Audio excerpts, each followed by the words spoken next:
సంతానలేమి సమస్యకు చక్కటి పరిష్కారం చూపిస్తున్న Riya fertility test baby centre CN hospital Kurnool. దాని వల్ల హంద్రి కొంత ఓవర్ఫ్లో అవ్వడం, అక్కడ బ్యాక్ వాటర్స్ వచ్చి ఇక్కడ దేవనకొండ మండలంలో కొన్ని విలేజెస్లో మన పంట సబ్మర్జ్ అవ్వడం జరిగింది, మునిగిపోవడం జరిగింది.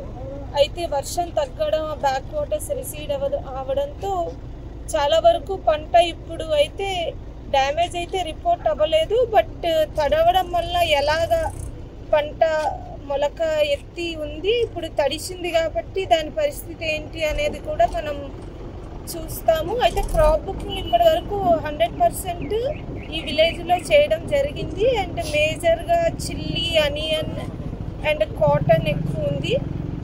చెరుకుకైతే కొంచెం తడిసినా పర్వాలేదు కాబట్టి, బట్ అనియన్ ఎక్కడైతే కాటన్ ఇది తడిచిందో క్రాప్ అది మనం అసెస్ చేస్తాం. అగ్రికల్చర్ వాళ్ళు కూడా ఉన్నారు ఇక్కడ. సో రిపోర్ట్ తెప్పించుకొని మనం డ్యామేజెస్ అసెస్ చేసి, ఇప్పటివరకు అయితే డ్యామేజ్ రిపోర్ట్ అవ్వలేదు. బట్ క్రాప్ కండిషన్ ఏంటి అనేది మనం సమీక్షిస్తున్నాం. తర్వాత తగిన చర్యలు తీసుకుంటాం.